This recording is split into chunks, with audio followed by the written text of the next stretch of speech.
It's 55 at best. He comes to shake it over here. He hit 60. Listen, I hit 60 and got Parkinson's. which I'm treating with CBD. Oh, you better and Dick.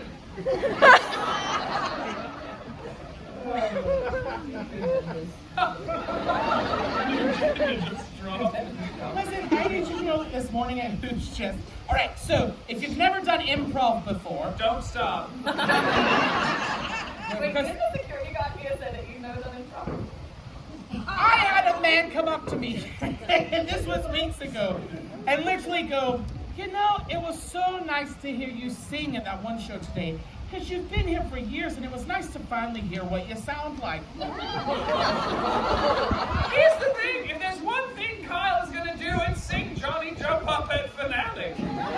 Oh, no, but there was one that walked up to Lilith and goes, I love your improv. And I go, what about mine? And genuinely goes, you improv?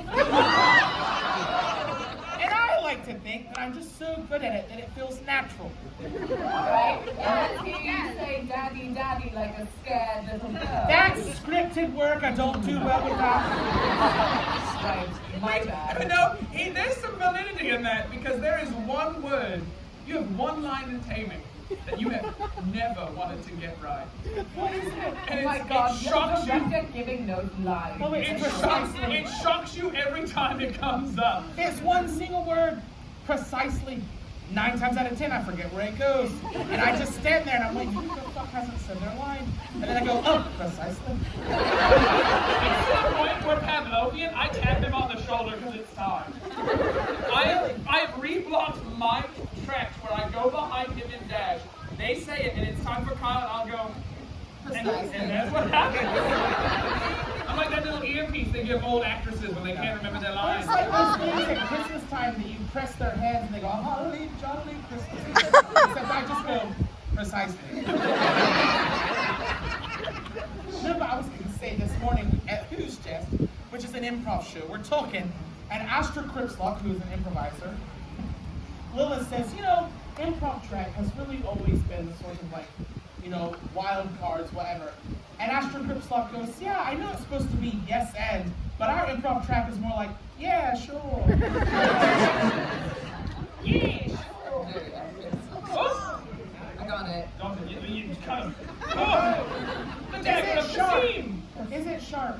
Yeah. Kasim. When I said throw it, I meant at him. Please don't. This one's less sharp. You just kind of get Winnie the Pooh. What does that mean? The one where he does that one exercise in the mirror and rips himself open and puts his stuffing bag in. I don't think it would be as fun for me. I don't think it was fun for Winnie. But I'll tell you what, I used it as quantifiable evidence is why I shouldn't exercise in the morning. What about the afternoon? I haven't gotten there yet. So how about that tree? No, I've got terrible news. They didn't fix my underarm holes. Or did they, and are you just too wriggling under that outfit to be contained? Definitely not the second. You're Speaking of wriggling, so Wait a second. yeah, I'll get there. But a couple of years back, I played a character named John Hopbrew, who was the Master of Rebels. That you don't have to applaud that. You didn't applaud then, why would you applaud now? But if you don't know who that is, that's fine. Not many people do. Making up for lost time? But who the fuck is calling me? Anyway, That's Amy Cooper! who? Anyway,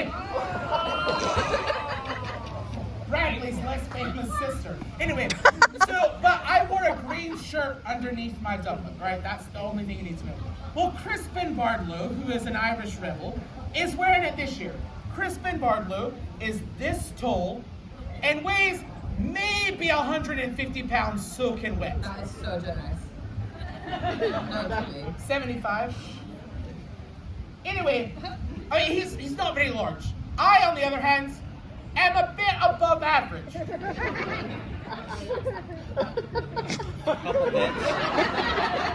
Sorry, I am average.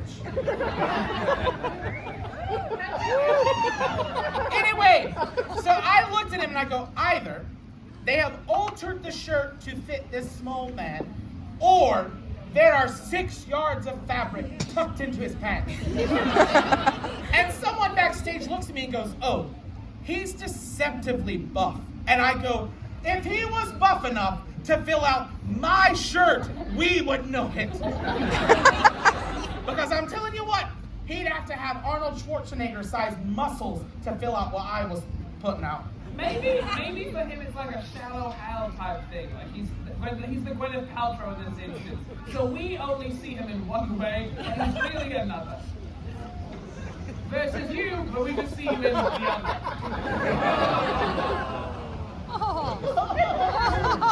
That's all right, yeah. Anyway. Is there any chance that it's 2 different shirts? No, No. It's quite literally my shirt. It is. Which means that Crispin is like literally like wrapping it around himself. Like this is quite literally my shirt. This You're telling me it's like Ripley's Believe It or Not. Where does the rest of the shirt go? Oh my god, that was like yesterday. This one is so much. Hello? You scold them for having their phone ring. scold, I said hello. They got real quiet and nervous. You've never ever given her enough. Alright. 10, thanks, Georgie. Thanks, George. Anyway, what happened about me? Oh yeah, you got something like a Facebook memory popped up, and it was, which character was that? William Pickering. Yeah, Pickering. Oh, look how good I look. Oh, I was just so much more comfortable, and this outfit, I looked so good, and I was like, will you never be satisfied? Because he was so thrilled about this outfit. And I said, will you never be satisfied? And what did you say? I said, no. Well, it's okay, it's growth. What? It's I- growth. listen. He's constantly moving the bar. Once he gets happy, he moves it down a little bit. But I mean, that's what I mean. Like he's keeping it down to the 50-yard line. Now the next one, and he's just like, oh, I was happy. Got to adjust. Speaking Oh, of that's 50-yard a wives. sports metaphor. Thank you, Lily. Listen, I speaking played of 50-yard basketball and wives. baseball. Listen, on Sunday is when you got to pick your final picks for your fantasy league. And every Sunday I get notifications that someone I've picked as a starter apparently is injured. And it stresses me out. What the hell do I do with that information? This is very straight right now. Do I swap them out? Do I I... would watch an entire tea time of you two trying to figure out sports. We've I'm had wearing a Go Birds bracelet as we speak. we've had this dialogue. We've had this dialogue. So they do a bird show every day on the joust field. That doesn't make you special. But really, we've had this dialogue. This one knows more about cars and sports than I ever will. People think when they run into us, and we're normal looking. I put us both in the normal. You was just taking off the hat. But me, that's because you don't have makeup on. No, I mean you're very much closer to normal. Yeah, When sure. we're out of normal, because of like the amount of vanity I have spent at the gym, this weird thing is looked at where people are like, that's the masculine one. I am useless. Yeah. This one right over here. This I'll one. take a coffee. You have so much better. Absolutely. All of a sudden, something randomly like, and you'd be like, oh, that's the alternator. You just gotta hit a little bit to the left of the starter will be acting up. And you're like, the hell? I'm like, my check engine light's on. He's like, well, this is and we're like, okay, good for you. And now y'all being like, it's Sunday, gonna pick the football players that are gonna be on the fantasy team. I drink Rosie and I eat beer. Here's the thing. I drafted my team solely on cute uniforms. So it is very... swings back around again. If I was playing, I'd at least have looked at the stats. But you're like, is that purple or aubergine? It's a valid question. And I go, oh, that one looks cute. I'll put him in. Okay, so I gave him a lot of credit a minute ago, but he is playing fantasy football a very queer way. To be fair, when I pick my March Madness brackets, one of my friends who used to work here Bridget, I guess. Those are those. Yeah, character. Every Betty year, Diver Harbor Mistress is really. every year I call her and I let her decide how she wants to pick. I refuse to tell her the names of the actual teams. So it's normally like, this year she said if she wanted to go off of if both mascots fought but only with their feet, who would win? And I tell you that bracket went further than any of them. Shit pisses me off. If the mascots could only fight with their feet. Haley. That's a very Haley thing. No, I'm not questioning that part of it. I'm just repeating. Yeah, so if the mascots could only fight with their feet, who would win? Thank God I finally got something at this bloody place. And instead I would beat a half cripple in a match without feet. Whoa! You've got bunions! Now, that is medically accurate. But I think calling someone who has just shoved their foot into a narrow toe box heel repetitively crippled is a bit much. By Victorian definition. Too bad this is the Renaissance. I hear you, but I'm making it through the winter. Like, I'm gonna live. Damn! My parents are gonna give me a name. The child will see spring. Okay? Kyle would also make it through winter. Why? Hibernation. Like Smokey the Bear. Oh, have you seen that video of the bear that wakes up after a hibernation? It's really magic. It just sort of lets out a big, like, scream and shakes its head. Yeah. Why do you think I have to keep my hair so short? When I'm not in public, I'm sleeping. It keeps me from sinning. It puts more shade between the sins. I don't know what you mean. The sins come to your doorstep and you have on backboard. Listen, I think you sing more than any of the three of us. Ah. What? Name? Yes! What does it feel on me?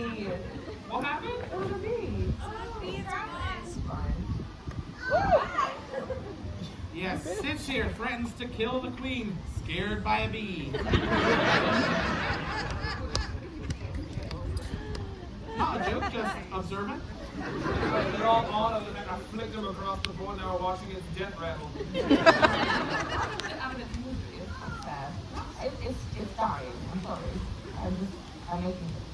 Oh, we're taking things out of their misery.